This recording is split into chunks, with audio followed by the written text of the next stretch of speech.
I, 25F, never thought I would be sharing this story, but here I am. My dad remarried when I was 7, just 2 years after my mom died from cancer. Those 2 years before Tiffany were tough but precious. Even though Dad was grieving, he tried his best to be there for me. We had a Friday movie night tradition, and he'd take me to the park every weekend. Things weren't perfect, but we had each other. Tiffany came into our lives through Dad's coworker. She'd already had 2 kids from her previous marriage, twins Tom and Lisa, who were 4 at the time. Her ex-husband had moved to a different state and barely kept in contact with the twins. When Dad introduced us, Tiffany seemed nice. She would bring cookies when she visited and always asked about my day at school. The twins were cute, and I was excited about having siblings since I'd been an only child. The wedding was small, and Tiffany asked me to be her flower girl. I remember feeling special in my new dress, thinking I was getting a real mom again. The first few months after they married were okay. Tiffany decorated my room with butterfly stickers because I mentioned liking them once. She helped me with my homework and included me in family activities. Everything changed when Tiffany got pregnant with Emma. At first, I was excited about having another sibling. But as Tiffany's pregnancy progressed, her attitude toward me shifted. She stopped helping me with homework, saying she was too tired, but I'd hear her helping the twins with their assignments later. When I asked for help, she'd say I needed to be more independent since I was older. The change was gradual but consistent. She started forgetting things, my lunch for school, picking me up from after-school activities, or buying me necessities like school supplies. Meanwhile, the twins always had everything they needed. When I told Dad about forgotten lunches, Tiffany claimed I must have misplaced them or that I never told her I needed lunch money. I still remember my first band concert in 4th grade. I had practiced my clarinet for weeks and was so excited to perform. Dad promised to come, but Tiffany told him last minute that Tom had a stomach ache and needed someone to stay with him. Dad missed my concert to stay home with Tom, who was miraculously better the next day and playing in the yard. When I got upset, Tiffany said I was being selfish and should care more about my brother's health. When Emma was born, the favoritism became impossible to ignore. Tiffany took millions of pictures of the twins holding their new sister but didn't include me in any family photos. She would introduce us to people as my 3 kids and my stepdaughter, making sure everyone knew I wasn't really hers. Christmas that year, the twins and Emma got new bikes and gaming consoles while I got discount store clothes that were too big. Dad worked long hours at his construction company, usually leaving before sunrise and returning after dinner. When he was home, Tiffany would tell him about how difficult I was being. If I tried to defend myself, she'd cry about how I was attacking her and making her feel like a bad mother. Dad always sided with her, telling me I needed to try harder to make our family work. The incidents piled up over the years. When I was 12, Tiffany organized a huge pool party for the twins' birthday with all their friends. For my birthday the next month, she bought a small cake from the grocery store and told me we couldn't afford a party because they had spent too much on the twins' celebration. When I got upset, she told me I should be grateful she remembered it all since I wasn't her real daughter. Dad was there but said nothing. In middle school, I joined the debate team and won several competitions.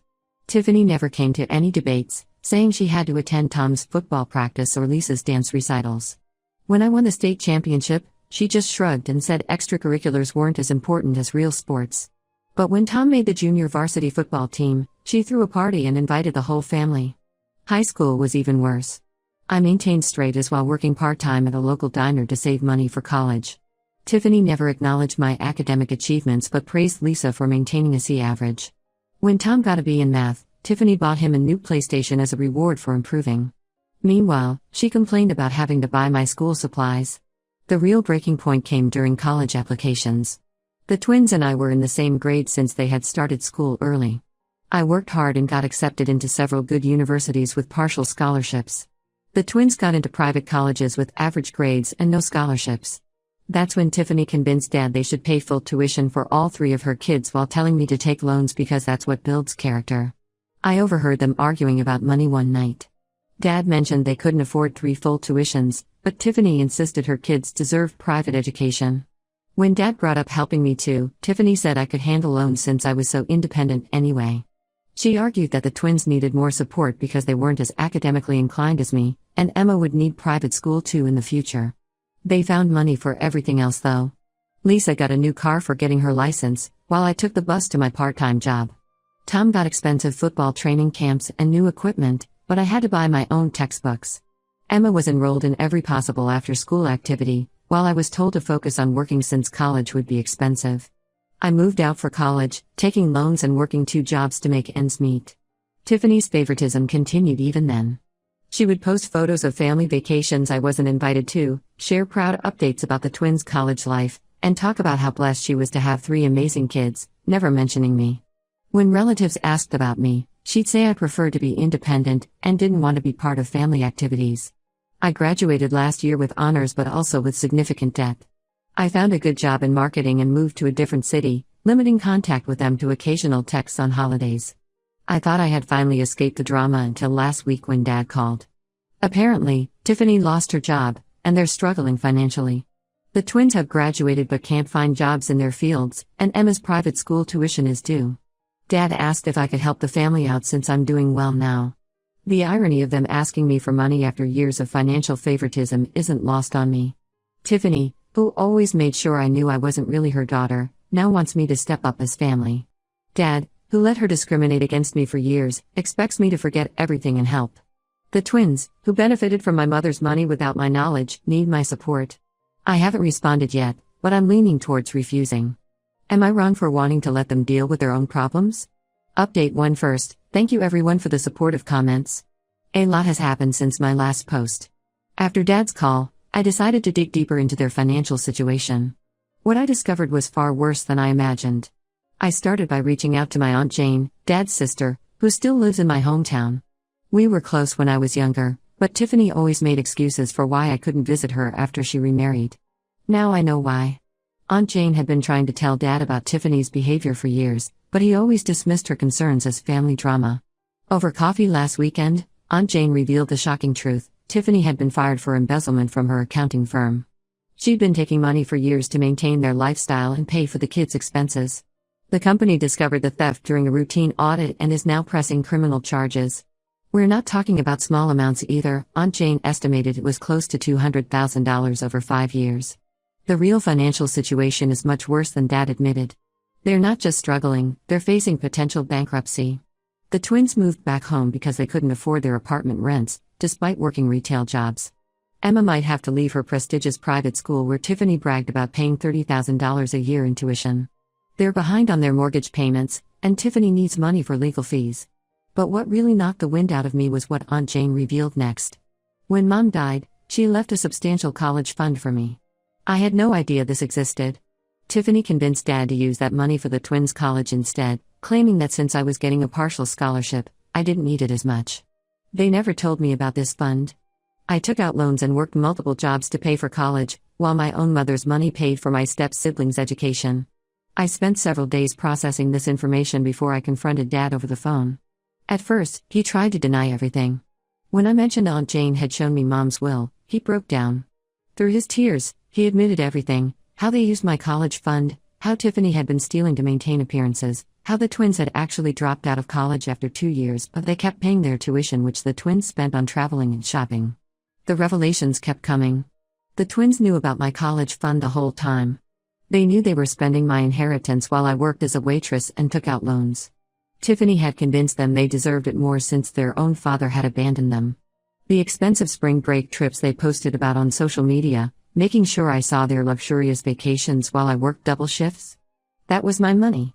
Tiffany got on the phone after Dad's confession. Her tone shifted between crying and manipulation. She talked about how she did everything for her family, how she didn't mean to hurt me, and how she needs my help now more than ever. She claimed she saw me as her daughter too, despite years of treating me like an outsider. When I brought up the college fund, she said she was just trying to be fair since the twins didn't have any inheritance from their own father. The twins have been blowing up my phone with texts and calls. Tom sent long messages about how we grew up together and should stick together as siblings. Lisa posted vague social media updates about family loyalty and being there in hard times. Both conveniently forgot how they watched me struggle through college while spending my inheritance on parties and trips. Aunt Jane shared more details about Mom's final months. Mom had worked extra hours and saved aggressively, knowing she was terminally ill, to ensure I would have money for college. She had written letters to me about her hopes for my future and her plans to secure it. Tiffany and Dad used that money my dying mother saved for me, to fund the twins' failed college attempts and Emma's private school. I'm still processing all this information. Finding out about Mom's college fund hit me harder than I expected. I've spent years paying off student loans for money that should have been mine. Every double shift I worked, every meal I skipped to save money, every time I had to choose between textbooks and groceries, all while my own mother's savings sat in the twins' bank accounts. Some relatives are suggesting I take legal action about the college fund, but I know it would probably be pointless now given their financial situation. The money is gone, spent by the twins on their lavish lifestyle that they made sure to document on social media. Every vacation photo they posted, every shopping spree they bragged about, it was all funded by the mother I lost. Tiffany's preliminary court hearing is next month. She's facing serious charges, and their lawyer has advised them to prepare for the worst. Dad keeps calling, alternating between apologizing for the past and asking for help with legal fees. The twins suddenly want to reconnect with their sister now that they need financial help. Emma, who Tiffany trained to ignore me at family gatherings, now calls me Big Sis in her texts. I haven't decided how to respond to any of them yet. Part of me wants to let them face the consequences of their actions. Another part feels vindicated that karma finally caught up with them. The hardest part is processing Dad's role in all this, how he let Tiffany steal not just my present, but also the final gift my mother left for me. I'll update again after Tiffany's hearing. Right now, I'm focused on processing everything I've learned and figuring out my next steps. The one thing I know for certain is that I won't be helping them financially. They spent years ensuring I knew I wasn't really family. I don't see why that should change now that they need money. Update 2: Things have escalated significantly since my last update. After discovering the truth about my college fund, I consulted a lawyer friend who specializes in estate law. While pursuing legal action for the college fund might be difficult given the time passed, she suggested looking into other aspects of Mom's will. What we found made my blood boil. Tiffany and Dad hadn't just taken my college fund. They had liquidated several other assets Mom left specifically for me, including savings bonds that were supposed to mature for my future and a small rental property that could have provided steady income. Everything was sold or transferred shortly after Tiffany entered the picture. All of it went to fund their lifestyle and their kids' expenses. My lawyer is helping me build a case. While recovering the money might be challenging, she believes we can prove fraudulent handling of my inheritance. Tiffany's embezzlement charges actually help our case. It shows a pattern of financial misconduct. We're gathering documentation from banks, property records, and Mom's old financial advisors. More relatives have started reaching out since word spread about Tiffany's legal troubles and our investigation. My mom's best friend, Karen, found old letters where Mom wrote about her plans for my future. She had meticulously planned everything: the college fund, the bonds, the property, all carefully chosen to secure my future even though she wouldn't be there. Reading these letters destroyed me. Mom spent her final months planning for me while battling cancer, only for Tiffany to steal it all. The twins' true colors are really showing now. Through family members, I learned they absolutely knew about my inheritance. Not just the college fund, but everything. They knew that their spring break trips were funded by selling my mother's property. Their shopping sprees came from my bonds. All those social media posts flaunting their lifestyle? That was my inheritance they were showing off. Now they're playing victim on social media. Tom posted a long rant about family betrayal and how I'm being selfish for not helping them during hard times. Lisa keeps sharing throwback photos of us as kids, talking about how money changed me and how I abandoned the family. They've conveniently forgotten all the years of watching me struggle while they spent my money. The family is divided. Some relatives, like Aunt Jane, fully support my legal action. Others are pressuring me to drop everything, saying families should stick together. My grandmother, Dad's mom, called to tell me I'm being cruel by attacking the family during a crisis. She thinks I should forgive Tiffany because she raised you after your mother died. I had to remind her that Tiffany did the bare minimum while stealing my inheritance. Dad's response has been a roller coaster. He keeps calling, switching between tearful apologies and angry accusations. One day he's sorry for letting Tiffany control everything, the next he's telling me I'm being ungrateful for the stable home they provided. He claims they used my inheritance for the good of the whole family and that Mom would have wanted to help all the kids. Tiffany sent me a 5-page email explaining her side. She wrote about how hard it was being a stepmother, how she was just trying to give her kids the best life possible, and how she didn't think I would mind since I was strong and independent. She claimed she always saw the twins and me as equals, so she thought it was fair to share my inheritance. The audacity of her justifying theft as fairness is astounding. Emma, who's now 13, messaged me on Instagram. She said she misses her big sister and doesn't understand why I'm making things harder for everyone. It's clear Tiffany and the twins have been feeding her their version of events. They're using a teenager to guilt-trip me, which shows they haven't changed at all. My lawyer advised me to stop responding to their messages since we might be headed to court. We're waiting for more documentation about the sold property and liquidated bonds. Meanwhile, Tiffany's embezzlement case is proceeding. The company she stole from isn't interested in settling, they want to prosecute to the fullest extent. I've had moments of doubt, wondering if pursuing legal action is worth the drama. But then I remember Mom's letters, how she fought to secure my future while fighting cancer, and my resolve strengthens. Tiffany didn't just steal money, she stole my mother's final act of love for me. That's something I can't forgive. Update 3. This will be my final update to this saga. A lot has happened, and I think it's time to close this chapter of my life. Tiffany took a plea deal for the embezzlement charges. She's serving an 18-month sentence, reduced from the possible 5 years she was facing. They still have to pay back over $200,000 in restitution to her company. Dad had to sell their house and empty their retirement savings to start paying it back. They moved into a small 2-bedroom apartment where Dad, the twins, and Emma are all crammed together. The twins finally found jobs at local retail stores after months of complaining about how they were too qualified for such work. Tom works at a sporting goods store, and Lisa is at a makeup counter. They're not happy about it, especially since many of their friends from college are starting careers. Emma had to transfer from her prestigious private school to the local public school. Tiffany's conviction made it impossible for her to maintain her social standing in their community. My legal case about the inheritance made some progress. While we couldn't recover most of the money, we did manage to get the paperwork for the rental property Mom left me. The lawyer proved that its sale was handled improperly, and we reached a settlement. It's nowhere near what was originally taken from me, but it was enough to pay off my remaining student loans. The family drama hasn't stopped.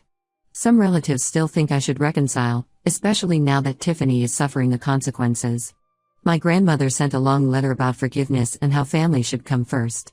She doesn't seem to understand that they stopped treating me like family long before I stopped seeing them that way. Dad's latest message was about how I'm punishing them too harshly and how Mom would want me to forgive them. He seems to forget that Mom wanted me to have an education and financial security, not watch while her savings paid for my step-siblings' luxuries. Tiffany's side of the family, who once ignored me at gatherings, now call constantly asking me to be the bigger person. The twins tried to paint themselves as victims on social media, sharing posts about toxic family members and betrayal. They conveniently leave out the part where they spent my inheritance on vacations and shopping sprees. Lisa even had the nerve to message me asking if I could help her get a job at my company. I blocked them both.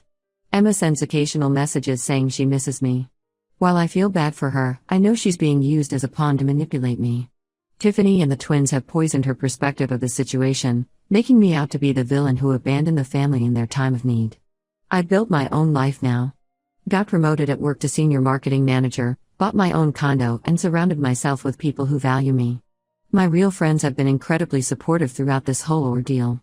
Sometimes I think about the life I could have had with Mom's inheritance, graduating without debt, starting my career without the stress of loan payments, maybe even running that rental property as passive income. But I'm proud of what I've achieved on my own. Last week, I visited Mom's grave for the first time in years. I told her everything that happened and promised to live the life she wanted for me, even if it's not exactly the way she planned it. Their karma caught up with them, and I feel no obligation to help fix their self-created problems. Some family members call me cold for this stance, but I've learned that real family doesn't steal from you and then expect forgiveness when they get caught. So that's it. No happy reconciliation, no forgiveness arc, just me moving forward with my life while they deal with the consequences of their choices.